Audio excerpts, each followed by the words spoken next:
اللہ تعالیٰ نے جنت میں ایک فرشتہ پیدا کیا. جس دن وہ فرشتہ پیدا ہوا ہے اس دن سے آج تک وہ جنت والوں کے لیے زیور بنا رہا ہے. تمہارے سارے شوق اللہ آگے پورے کر دے گا. اور وہ سانچے جن سانچوں میں وہ زیور ڈھالا جا رہا ہے، وہ سانچا سورج کو دکھائیں تو سورج نظر نہ آئے تو وہ زیور کیسا ہوگا جو اللہ اپنے بندیوں کو پہنائے گا. یحلون وحلوا اساور من فضة يحلون فيها من اساور من ذهب ويلبسون ثيابا خضرا. سونے کے کنگن، سبز ریشم کے جوڑے جن کا تانا بانا اللہ تعالیٰ کے امر کن سے نور کے دھاگے سے بنایا جائے گا. اور وہ 100 جوڑے بھی پہن لے تو اس کا کوئی وزن نہ ہوگا. یہاں ایک ویسٹ کوٹ ہی پہن لو تو اس کا بھی وزن محسوس ہوتا ہے، وہاں 100 جوڑے بھی پہنو گے تو اس کا وزن کوئی نہ ہوگا. ہر جوڑے کا رنگ روپ دوسرے سے جدا ہوگا. اب لو زندگی کا مزہ. موت مر گئی سدا زندہ رہو، بڑھاپے چلے گئے سدا جوان رہو، بیماریاں چلی گئیں سدا صحت مند رہو، فقر غربت چلی گئی سدا مالدار رہو. اور کھانے کی لذتیں اٹھاؤ، پخانا ختم کر دیا گیا. پینے کی لذت اٹھاؤ، پیشاب ختم کر دیا گیا. جتنا کھا لے پخانا نہیں، جتنا پی لے پیشاب نہیں. اور پینے کے 3 محفلیں میرے اللہ نے لگائی ہیں. ان الابرار یشربون من کاس کان مزاجها کافورا. ایک جنت کا درجہ ہے جہاں جنتی مرد عورت خود جنت کی شراب سرائیوں سے انڈیل کر گلاس میں ڈال ڈال کے پیئیں گے. ایک اس سے اوپر کلاس ہے جو اعلیٰ درجے کے لوگ ہیں. یسقون فیہا کأسا کان مزاجها زنجبیلا. جہاں وہ بیٹھے ہوئے ہوں گے، میاں بیوی، بھائی بہن، مرد عورت، دوست سہیلیاں، اور ان کے لیے خدام آئیں گے اور ان کو ڈال ڈال کے پیش کریں گے اور ان کے لیے تشتریوں میں دھر کے ان کو آگے دیا جائے گا. ان کو پیش کرنے والے غلام ہوں گے. ایک درجہ سب سے اعلیٰ ہے جو VVIP لوگ جن کو کہا جاتا ہے دنیا کے، آخرت کے VVIP لوگ انتہائی اسپیشل، جنت الفردوس کے خاص مرد عورت، جہاں سقاہم ربہم شرابا طہورا، جہاں اللہ خود اپنے ہاتھوں سے جام بھر کے پلائے گا. کاش تمہیں یہ شوق لگ جائیں، تم فاطمہ کی بیٹیاں بن کے زندگی گزارو. مغرب کی بیٹی مت بنو. مغرب ننگا ہو گیا ہے، اس نے اپنی تہذیب کو گنوا دیا ہے. میں ابھی ایک چوک میں کھڑا ہوا تمہارے پاس آتے ہوئے تو یہ ٹیلی فون کارڈ والوں کا بڑا اشتہار لگا ہوا ہے. وہ لڑکیوں کے ناچنے کی تصویریں تو ہوتی تھیں، ایک بوڑھی عورت کے ناچنے کی بھی تصویر لگی ہوئی ہے. عورت اتنی بے قیمت ہو جائے گی. میری بچیوں، یہ آزادی نہیں ہے، اللہ کی قسم. وہ باطل چال کھیل گیا. آزادی کے نام پر اس نے عورت کی عزت کو نیلام کر دیا ہے. آزادی اس کا نام نہیں ہے کہ ایئر ہوسٹس بن کے 300 مسافروں کی 8 گھنٹے خدمت کرے، ہر ہوسناک نظر اس کا طواف کرے، کوئی اس کو کسی نظر سے دیکھے، کوئی کسی نظر سے دیکھے، کبھی کسی سے ٹکرائے، کبھی کسی سے ٹکرائے. یہ آزادی ہے، یہ آزادی ہے. ہمارا آسٹریلیا سے سفر ہو رہا تھا، سنگاپور 8 گھنٹے کی مسلسل فلائٹ تھی. بڑا جمبو جہاز، اور وہ لڑکیاں ادھر بھاگ رہی ادھر بھاگ رہی. ایک مجھے وہاں خیال آیا. دوسری دفعہ ہمارا سفر نیو یارک سے تھا. نیو یارک سے ہم چلے اور قاہرہ ہم اترے. قاہرہ 11 گھنٹے کا مسلسل جہاز کا سفر، مسلسل 11 گھنٹے ایک ٹانگ پہ کھڑے ہو کے لڑکیاں بھاگ رہی، وہ لڑکے ایئر ہوسٹس بھاگ رہی ہیں، اور اس کے ساتھ 300-350 کا مسافر جہاز ہے. ہر نظر ان کو طواف بھی کرتی ہے، بلاتی بھی ہے، پکارتی بھی ہے، یہ پاگل. اور ایک لڑکی گھر بیٹھ کر اپنے خاوند کی خدمت کرتی ہے، اپنے بچوں کو پالتی ہے، اور اس کا خاوند اس کو باہر سے کما کے لا کے دیتا ہے اور اسے گھر میں عزت کے ساتھ رکھتا ہے. اس کا نام غلامی رکھا، اس کا نام آزادی رکھا. ہوٹل میں وہ چائے سرو کر رہی ہے، یہ آزادی ہے. اور وہ کاؤنٹر پہ جنرل سٹور پر 8 گھنٹے کھڑے ہو کر وہ سارا دن تھکن سے چور ہو جاتی ہے، پھر اس نے گھر جا کے کھانا خود تیار کرنا ہے. وہ گھر میں اس کا خامند کوئی نہیں بیٹھا، وہ بوائے فرینڈ ہے، وہ آج اس کے ساتھ ہے، کل کسی اور کے ساتھ ہوگا. ایک ڈرامہ رائٹر تھے اشفاق احمد خان رحمت اللہ علیہ، میری ان سے اچھی دوستی تھی. تو جب ایک دفعہ ہماری ان سے ملاقات ہوئی، جنید جمشید نے ان دنوں تازہ تازہ گانا چھوڑا تھا، توبہ کی تھی، تو وہ ابرار مجھے ملنے کے لیے، ابرار یہ جو آج کل گانے گاتے وہ مجھے ملنے کے لیے آئے. تو ہم ایک گھر میں تھے، تو وہ اشفاق صاحب کہنے لگے کہ میں اس تبلیغ کے کام سے متاثر ہوا انگلینڈ میں، کہ ہم ایک پارک میں بیٹھے تھے، ایک جماعت آئی تبلیغ والوں کی، انہوں نے آ کے مغرب کی اذان دی، نماز شروع کر دی. 15-16 لڑکیاں وہاں کھڑی تھی. ایک نماز ختم ہوئی تو لڑکیاں آگے بڑھیں، تو میں نے اپنی بیوی سے کہا چلو ہم بھی چل کے سنیں یہ کیا کہتے ہیں. تو جب وہ پہنچے ہم وہاں، تو وہ لڑکی نماز پڑھانے والے سے کہہ رہی تھی آپ انگلش جانتے ہیں؟ اس نے کہا جانتا ہوں. کہا آپ نے کیا کیا ہے؟ کہا ہم نے عبادت کی ہے. اس لڑکی نے کہا آج تو اتوار نہیں. انہوں نے کہا ہم دن میں 5 دفعہ پڑھتے ہیں. 5 دفعہ. مجھے نہیں پتا ان بچیوں میں کتنی ہیں جو 5 دفعہ نماز پڑھتی ہیں، شاید کم ہی ہوں گی. اللہ کرے تم سب کو یہ دولت نصیب ہو جائے. یاد رکھنا سجدوں میں سر رکھے بغیر نہ کبھی کسی نے اللہ کو پایا نہ پا سکتا ہے، اور سجدوں میں آنسو بہائے بغیر نہ کبھی کسی نے دل کی دولت کو سمیٹا ہے نہ کوئی سمیٹ سکتا ہے. یہ دل کا چین و سکون میرے اللہ کی قسم پیشانی کو زمین پر رگڑنے میں ہے، اور اس پیشانی پر آنسو بہانے میں ہے. باتوں سے بات نکل آتی ہے. جنید جمشید 1997 میں سب سے پہلے مجھے ملا. مجھ سے کہنے لگا مولوی صاحب ایک پاکستانی جس گلیمر کو خوابوں میں دیکھتا ہے، جس زندگی کا خواب دیکھتا ہے، وہ زندگی مجھے حاصل ہے. میرے پاس دولت بھی ہے، عزت بھی ہے، شہرت بھی ہے، چاروں طرف میری زندگی رقص کرتی ہے، لیکن اس کے باوجود میرے اندر اندھیرا ہے، خلا ہے. میں اس کے الفاظ بڑے خوبصورت. کہنے لگا میں وہ کشتی ہوں جس کا کوئی ساحل نہیں. اللہ اکبر. یہ کیا وجہ ہے؟ مجھ سے کہنے لگا یہ کیا وجہ ہے، ایسا کیوں ہے؟ میری تو ہر خواہش مجھے حاصل ہے. اور بالکل یہی بات چند لفظوں کی تبدیلی کے ساتھ مجھے سعید انور نے کہی جب وہ 3 دن کے لیے ہمارے ساتھ نکلا پہلی دفعہ. مجھ سے کہنے لگا میں یہ سوچا کرتا تھا عزت، دولت اور شہرت یہ میری زندگی کا مقصد ہے. صرف 22 سال میں مجھے سب کچھ مل گیا، عزت بھی، دولت بھی، شہرت بھی، لیکن دل اسی طرح پریشان. 100 بار چمن مہکا، 100 بار بہار آئی، دنیا کی وہی رونق، دل کی وہی تنہائی.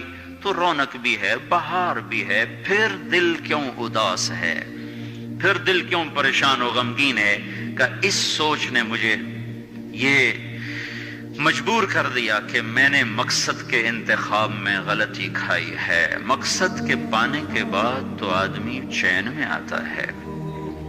مجھے اگر عزت، دولت، شہرت میرا مقصد ہے تو مجھے مل چکا ہے، پھر مجھے چین کیوں نہیں، پھر مجھے سکون کیوں نہیں؟ تو مجھے پتا چلا کہ نہیں، مقصد زندگی کچھ اور ہے.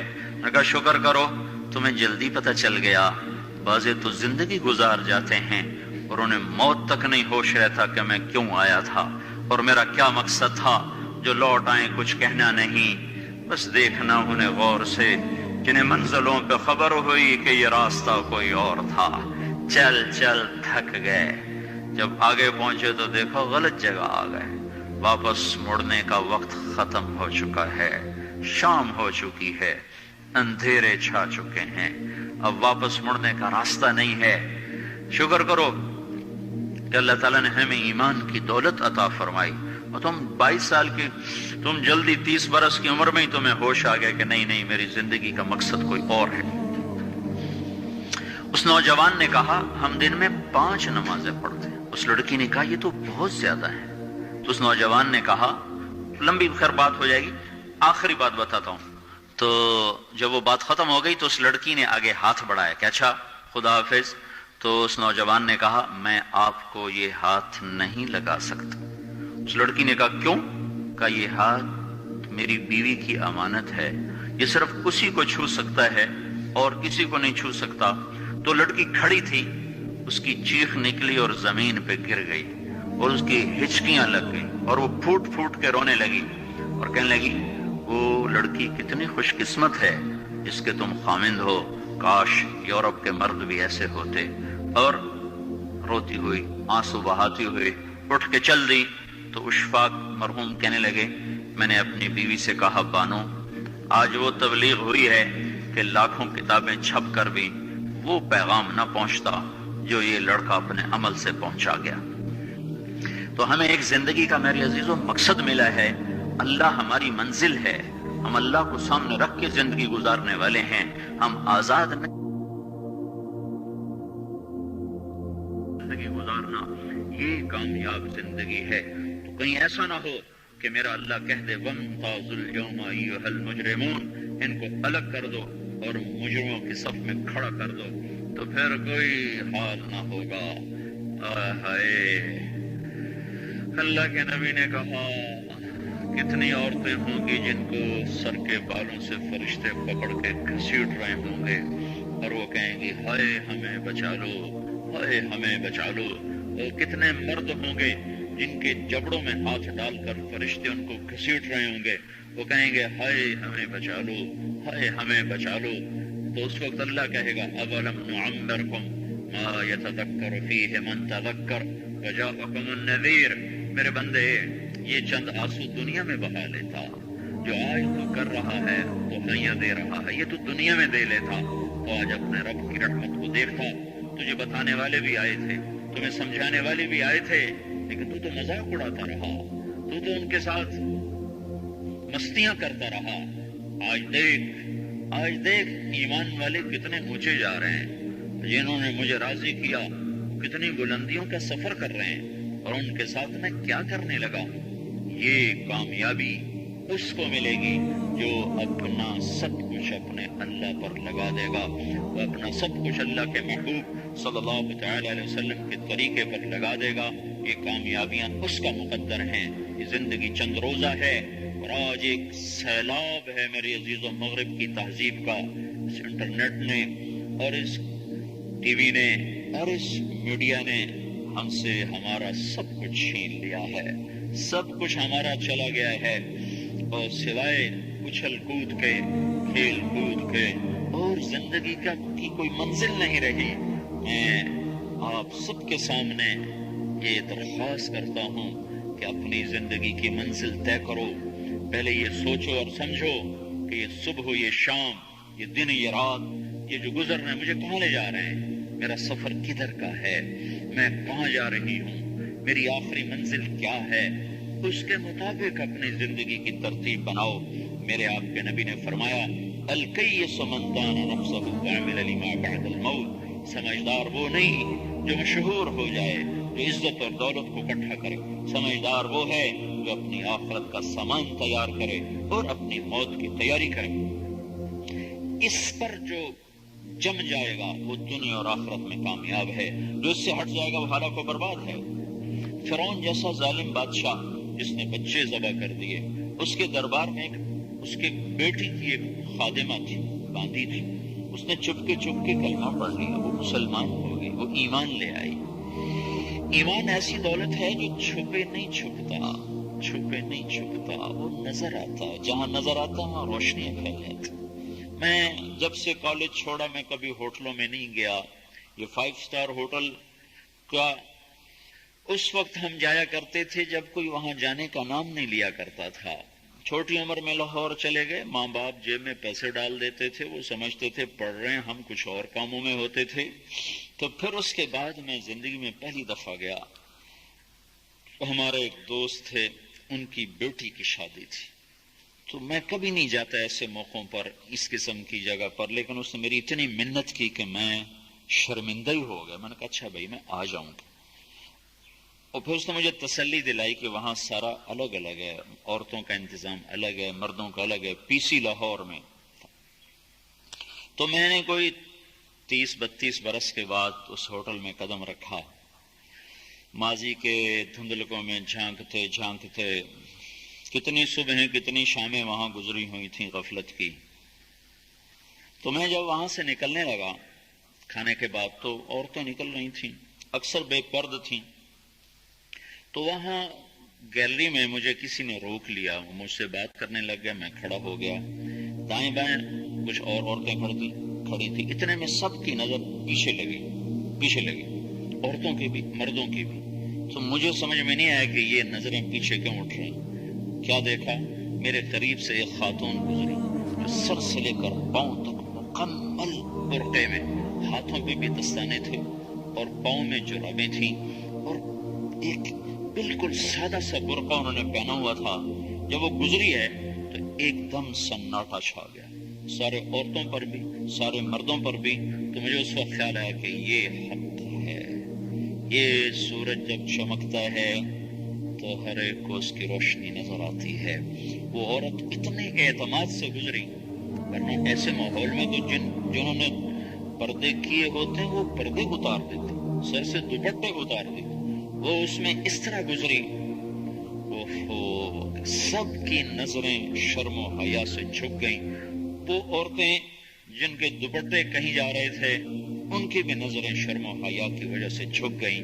یہ مسلمان عورت کی پہچان ہے، یہ فاطمہ کی بیٹی ہے، یہ خدیجہ کی بیٹی ہے. یہ مغرب کی ننگی بیٹی نہیں ہے کہ جہاں ماں بیٹی کا تصور ختم کر دیا گیا ہے. وہ گندگی ہماری طرف پھینکنا چاہتے ہیں، وہ ہمیں یہ گند چاٹنے پر لگانا چاہتے ہیں، اور ہم اللہ کی محنت کر رہے ہیں یا اللہ تو اس نظام کو توڑ دے. ہماری تو بے بسی ہے، ہماری بیٹیوں کے سر سے دوپٹے اتر گئے، کپڑے مختصر ہو گئے. عجب حال ہے، حیا پتہ نہیں کہاں ہی روٹ کے چلا گیا، نظر ہی نہیں آتا. پہاڑوں میں جا کے بھی ڈھونڈا، وہاں بھی نہیں ملا. صحراؤں میں گئے، دریاؤں میں گئے، کہیں نہیں ملا. کبھی ایک صفت ہوا کرتی تھی، آج پتہ نہیں کہاں سے ملے گی، کس بازار سے ملے گی. وہ منڈیاں ہی بند ہو گئیں. جس قوم کی بچیاں ناچ گانے کو اپنا شعار اور شوق بنا لیں، ان کی نسل سے اب خالد بن ولید نہیں پیدا ہو سکتے، ناچنے والے ہی پیدا ہوں گے. محمد بن قاسم نہیں پیدا ہو سکتے، طارق بن زیاد نہیں پیدا ہو سکتے. یہ جلسے جلوس نکل رہے ہیں نا توہین رسالت پر، تو مجھے اس پر اور رونا آ رہا ہے کہ یہ دیوانے کیا کر رہے ہیں. اپنی دکانیں جلا رہے ہیں، اپنے ہی گھر جلا رہے ہیں، غریب وہ لوگوں کے موٹر سائیکل جلا رہے ہیں. مجھے صلاح الدین یاد آیا، میں بہت رویا. وہ بھی کسی ماں کا جنا ہی ہوا تھا. اس کے زمانے میں کرک، ایک ہمارے پاکستان میں کرک ہے، ایک اردن میں کرک ہے. اونچی پہاڑی پر وہ شہر اور بڑا دشوار قلعہ ہے. اس پر ایک حکمران تھا عیسیٰ، اس کا نام تھا ریجنالڈ. تو کرک کے قریب سے قافلے گزرتے تھے حج کے. تو اس نے ایک دفعہ حاجیوں کے قافلے پہ حملہ کیا اور کہنے لگا بلاؤ اپنے محمد کو تمہاری مدد کرو، اور سارے حاجیوں کو تعطیق کر دیا.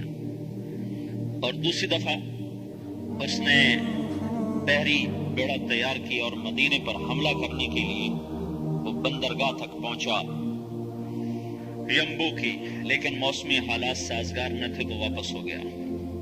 تو حطین کی لڑائی ہوئی ہے فلسطین میں، جس میں سارا یورپ اپنی طاقت کے ساتھ میدان میں اترا تھا، اور ادھر تنہا صلاح الدین ایوبی رحمۃ اللہ علیہ اکیلا اس لشکر سے ٹکرایا تھا، اور انہیں اس میں ساری رومن امپائر کو شکست ہوئی تھی. تو بڑے بڑے بادشاہ اس میں گرفتار ہوئے. تو اس میں ریجنالڈ بھی گرفتار ہو کے آیا.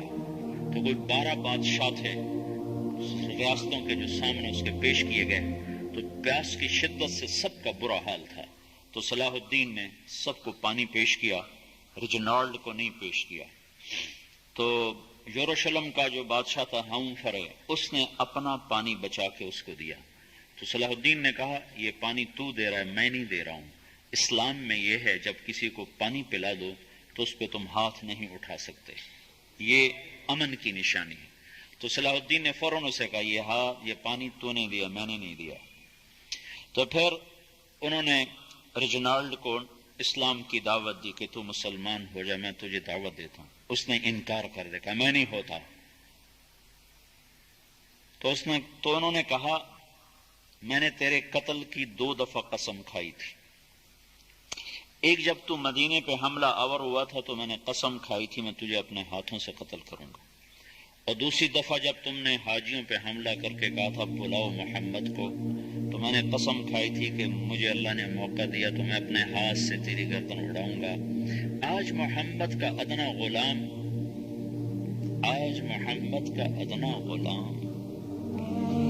تیری اس بات پر یہ فریضہ ادا کرنے کے لیے آ رہا ہے، اور اپنی تلوار سے اس کی گردن اڑائی، وہ پیچھے لٹک گئی، پوری نہیں اڑی، پیچھے لٹک گئی، خوفناک منظر بن گیا۔ تو سارے بادشاہوں پہ کپ کپی طاری ہو گئی۔ تو صلاح الدین فرمانے لگے ہمارے مذہب میں یہ نہیں ہے، بادشاہوں کے ساتھ ہم بادشاہوں جیسا ہی سلوک کرتے ہیں، پر یہ حدود سے آگے چلا گیا تھا۔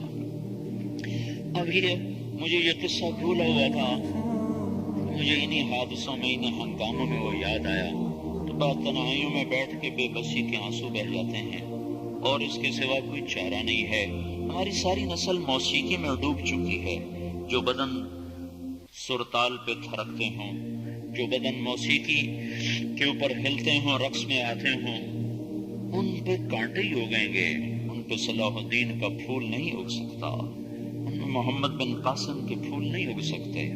پانچ ہو گئی ہے ہماری نسل، یہ یورپ کا سحر ہے جو چل گیا ہے، ہماری بے بسی ہے، ہماری بے بسی ہے۔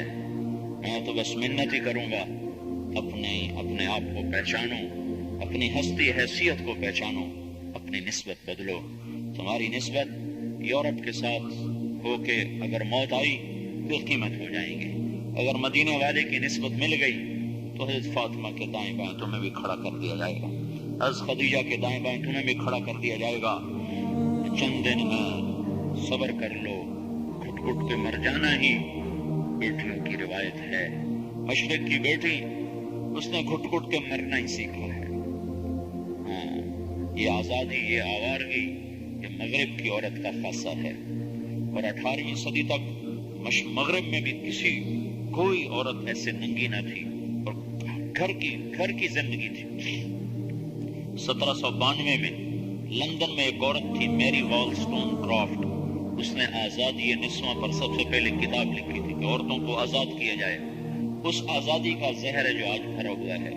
پھر اسی لندن میں 1792 1998 200 سال گزرے کہ اسی انگلینڈ کا سروے کیا گیا، عورتوں سے پوچھا گیا تم گھریلو خاتون بن کے رہنا چاہتی ہو جو اسی طرح جیسے آج زندگی ہے؟ 98% عورتوں نے کہا ہم گھر کی خاتون بن کے رہنا چاہتی ہیں، لیکن ہمیں خاوند میسر نہیں ہے، ہمیں بوائے فرینڈ ملتے ہیں جو ٹیشو پیپر کی طرح مسل کے ہمیں پھینک دیتے ہیں۔ تو اس غلاظت کا انہیں بھی پتہ چل چکا ہے، لیکن اب وہ نکل نہیں سکتے۔ جو نکالنے والے تھے وہ خود اس پر ریچھ گئے۔ نکالنا ہم نے تھا، ایمان والوں نے، ہم خود اس زندگی پر ریچھ گئے ہیں۔ اپنے آپ کو نکالو اس دلدل سے۔